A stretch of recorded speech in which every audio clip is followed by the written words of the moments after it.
ہمارے گھر ملازمہ بن کر آ گئی تھی اور اسے لانے والا ہمارا چوکیدار تھا، جس کی زیب بھی رشتے دار تھی۔ زیب چونکہ ضرورت مند تھی، لہذا اس نے سلمان کے فرائض اچھی طرح سنبھال لیے۔ طرح طرح کے مزیدار کھانے بناتی تھی اور اس کے دونوں بچے سلمان کے ساتھ کھیلتے۔ وہ بہت خوش رہنے لگا۔ مجھے ایک بڑی پریشانی سے نجات مل گئی، سکون سے ہو گئی۔ زیب ایک گھریلو عورت تھی، میرے دیگر گھریلو کام بھی کر دیتی تھی۔ میں اس کی شکر گزار تھی اور وہ میری شکر گزار تھی کہ اب میں اور سلمان رات بھر بھرپور نیند سوتے تھے۔ جن دنوں میرے یہاں دوسرے بچے کی پیدائش متوقع تھی، زیب کا گم شدہ خامد لوٹ کر آ گیا اور وہ ہم سے معذرت کر کے اپنے گھر چلی گئی۔ شوہر نے اسے ملازمت کرنے اور گھر سے نکلنے کی اجازت نہ دی۔ وہ دوبارہ نہیں آئی۔ البتہ اس بار چوکیدار نے ایک ایسی خاتون کا انتظام کر دیا جس نے نرس ٹریننگ لی تھی اور ایک ہسپتال میں بطور نرس کچھ عرصے کام بھی کیا تھا۔ اس کا نام شمسا تھا، متعلقہ تھی، معمولی شکل و صورت تھی، سراپا پرکشش تھا، لباس نیک سکھ سے درست اور حلیہ ہر وقت ٹھیک رکھتی تھی، یعنی سلیقے میں باکمال تھی۔ بات کرنے میں بھی ایک طریقہ تھا، قصہ مختصر، بڑی اسٹائلش قسم کی تھی۔ پہلی بار جب ادب کے ساتھ گھل مل کر باتیں کی تو مجھ کو اچھی لگی۔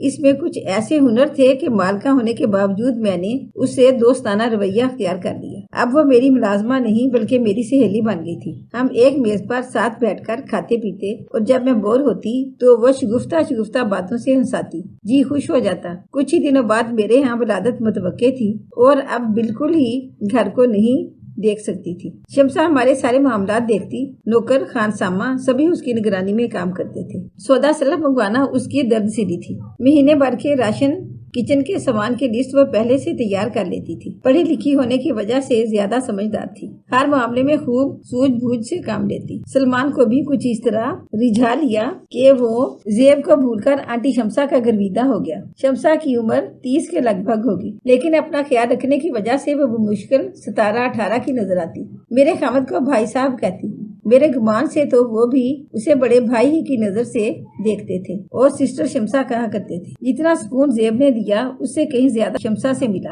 بچے کی پیدائش کے وقت میں اسپتال میں تھی، اسی نے سلمان اور گھر کو سنبھالا۔ جب میں ننھی بیٹی لے کر گھر آئی تو شمسا نے بہت خوشی منائی۔ ہماری ساس سفر نہ کر سکتی تھی، انہوں نے بیٹیوں کو بھیج دیا، اس ہدایت کے ساتھ کہ اپنی بھابھی اور بچوں کو لیتی آنا۔ سلمان کے لیے تو بہت اداس تھی۔ جب تک پشاور میں رہی شمسا نے میری خوب دیکھ بھال کی۔ اب چھلا ہو گیا تھا۔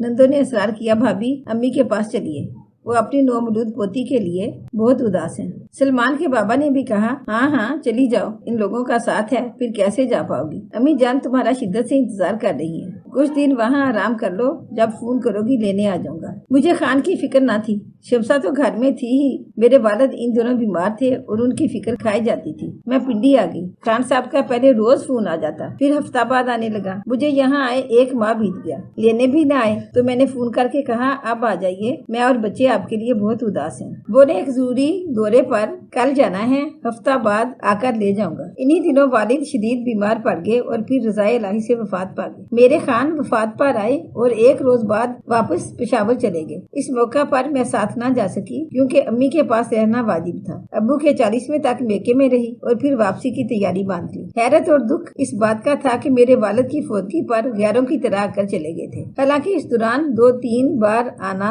ان کا بنتا تھا۔ پنڈی سے پشاور بہت دور نہ تھا، لیکن میری اور والدہ کی دل جوئی کو اپنا فرائض منصبی کا بہانہ کر کے نظر انداز کر دیا اور میں سوچتی رہ گئی۔ ایک روز ہمارے خانسامہ کا فون آ گیا۔ تعزیت کے بعد کہا، بی بی آپ کو گئے بہت دن ہو گئے ہیں، اب لوٹ آئیے۔ خان صاحب کو اتنے دن اکیلے چھوڑنا درست نہیں ہے، فوراً آئیے۔ بابا شاہ کے لہجے سے چونک گئی کیونکہ ایمرجنسی لگتی تھی۔ خدا خیر کرے میرے خان ٹھیک ہو۔ ایسے تو بابا نے کبھی فون نہ کیا تھا، ابو کی تعزیت کے بہانے سے فون کر کے مجھے جیسے ہوشیار کرنا چاہتے ہوں۔ میں نے رختے سفر باندھا اور ڈرائیور کے ساتھ پشاور چلی آئی۔ مجھے یوں اچانک دیکھ کر شمسا حیران رہ گئی۔ وہ گھر میں ہی تھی، حالانکہ خان کہتے تھے میں نے اسے چھٹی دے دی ہے، جب تم آؤ گی آ جائے گی، ابھی اس کی ضرورت نہیں ہے۔ شمسا تم موجود ہو؟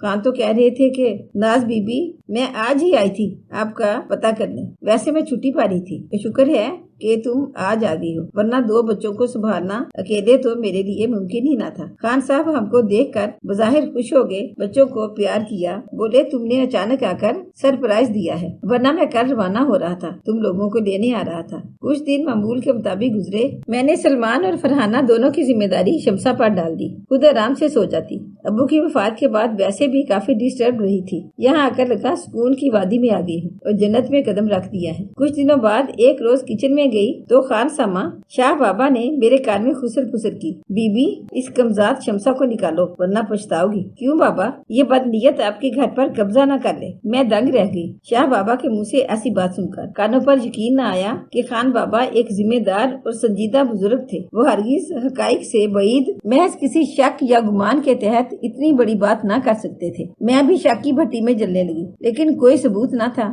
کہ شمسا سے بات پوچھ کرتی۔ اس کا رویہ پہلے جیسا ہی تھا اور خان بھی اس سے لیے دیے رہتے تھے، تاہم اپنے اندر کی کھولن آرام نہ دیتی تھی۔ بلا جواز شمسا سے الجھنے لگی، بات بات پر ٹوکنے لگی۔ اسے برا لگتا لیکن نوکری اس نے پھر بھی نہ چھوڑی۔ میں بھی اسے نکالنے کا سوچ کر سوچ میں پڑ جاتی تھی، اگر یہ چلی گئی تو کیا کروں گی؟ 2 چھوٹے بچوں کو کیسے سنبھالوں گی؟ اتنے سارے کام بچوں کے اکیلی کیوں کر سر انجام دوں؟ اتنی اچھی خدمتگار پھر کہاں سے ملے گی؟ ایسا نہ ہو وہم کے مارے اس کو نکال بیٹھوں پھر بعد میں پچھتاؤں۔ گویا وہ میری زندگی کا لازمہ بن گئی تھی۔ ایک روز دل آویز خان نے کہا کہ وہ لاہور سرکاری کام سے جا رہے ہیں، 3 دن بعد لوٹیں گے۔ ان کے جانے کے بعد اگلے روز شمسا نے بھی چھٹی مانگ لی۔ کہنے لگی میری امی بیمار ہیں اور مجھے ان کے پاس نوشہرہ جانا ہے۔ ابھی چھوٹی بہن کا فون آیا ہے، امی شدید بیمار ہیں۔ وہ پریشان لگ رہی تھی۔ میں نے جانے کی اجازت دے دی اور کہا کہ اگر ضرورت ہو تو میں گاڑی ڈرائیور تمہارے ساتھ بھیج دوں۔ کہنے لگی شکریہ، میں چلی جاؤں گی۔ اس نے ہفتہ بھر کی چھٹی لی تھی۔ 2 دن میں ہی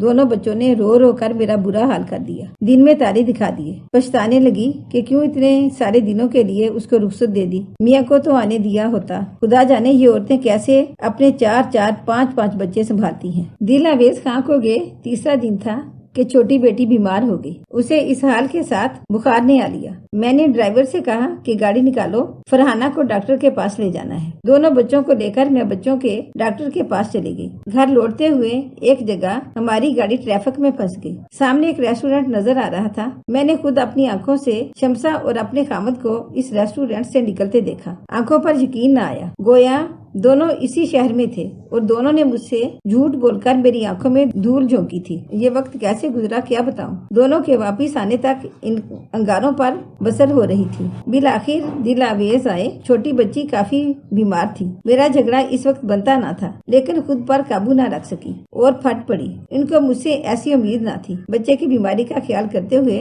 مجھ پر ہاتھ نہ اٹھایا۔ غصے میں آگ بگولا گھر سے چلے گئے۔ شمسا کو انہوں نے مطلع کر دیا کہ اب گھر مت جانا۔ وہ نہ آئی، لیکن کچھ دن بعد میری امی کے ماموں کا فون آ گیا، جو کہ پشاور میں ہی رہتے تھے لیکن ہمارے گھر نہیں آتے تھے۔ بولے ناز بیٹی، احمد خان میرا دوست نکاح خواہ ہے، اس کے ذریعے پتہ چلا ہے کہ دل آویز نے شمسا نامی خاتون سے نکاح کر لیا ہے اور میں نے تصدیق کر لی ہے کہ تمہارے شوہر نے نکاح کیا ہے۔ فی الحال تمہاری ماں کو نہیں بتایا کہ وہ سو کی حالت میں ہے اور عدت میں ہے۔ تم کو بتا رہا ہوں، حوصلہ رکھنا اور کوئی ایسا قدم مت اٹھانا جو تمہارے اور تمہارے بچوں کے لیے نقصان دہ ہو۔ ساس کو فون کیا، اس نے بھی کہا کہ مردوں سے مقابلہ نہیں کیا جاتا، اچھی بیوی کی طرح اپنے بچوں کی خاطر حالات سے سمجھوتا کر لو اور اپنے گھر کو چھوڑ کر مت جانا۔ اس وقت میں اس قدر صدمے میں تھی کہ مجھے کسی کی نصیحت، کسی کی آواز بھی سنائی نہ دے رہی تھی۔ میں نے ڈرائیور سے کہا رشید بابا مجھے پنڈی لے چلو، اور چابیاں میں نے چوکیدار کے حوالے کر دی کہ جب صاحب آئیں تو ان کو دے دینا۔ وہ شوق سے دوسری بیوی کو گھر لے آئے۔ بس یہی میری غلطی تھی، جب آشیانہ چھوڑا تو وہ ہمیشہ کے لیے چھٹ گیا۔ ماں کہا کرتی تھی بیٹی جب ایک چڑیا اپنا گھونسلہ چھوڑ کر اڑ جاتی ہے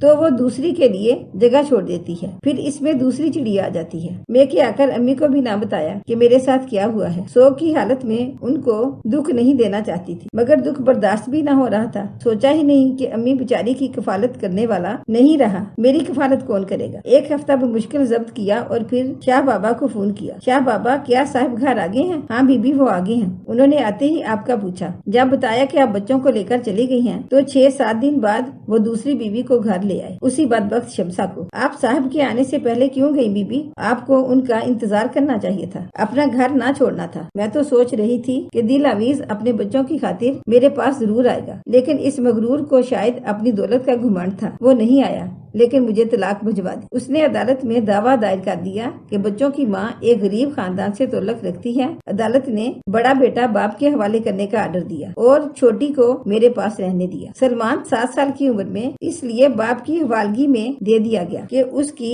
غریب ماں اس کی ضروریات بحسن وخوبی پوری نہ کر سکے گی، جبکہ باپ اس کو اعلیٰ تعلیم دلوانے کا مقدور رکھتا تھا۔ بچے کے اچھے مستقبل کی خاطر یہ فیصلہ ہوا تھا، لیکن کسی نے نہ سوچا کہ وہ تو میرے جگر کا ٹکڑا اور میری امیدوں کا مرکز تھا۔ اس کا وجود میرا سہارا تھا، میری زشت کا دیپک اسی سے جلتا تھا، اور اب میں زندہ ہو کر بھی مردہ ہوں۔ بیٹی بھی شاید باپ کے پاس چلی جائے۔ بے شک میں نے اس روز اپنے شوہر سے بد زبانی کی تھی، صبر کا دامن ہاتھ سے چھوٹ گیا تھا۔ بے شک میں آرام طلب تھی، کام سے میری جان جاتی تھی، لیکن کسی عورت کو سگڑ نہ ہونے کی اتنی بڑی سزا تو نہ ملنی چاہیے۔ آج ساس کہتی ہیں کہ پھوہڑ تھی اس لیے اپنے بخت کو ٹھکرا گئی، اور میرے بچوں کا باپ کہتا ہے سگڑ نہ تھی، طلاق اس لیے نہیں دی بلکہ اس لیے دی کہ بغیر اجازت کیوں میرا گھر چھوڑ کر گئی۔ اگر اس دن گھر چھوڑ کر نہ جاتی تو میں ناز کو کبھی طلاق نہ دیتا۔ اگر آپ کو ہماری آج کی کہانی اچھی لگی ہو تو پلیز اسے لائک کریں، شیئر کریں، اور مزید اچھی ویڈیو کے لیے ہمارے چینل کو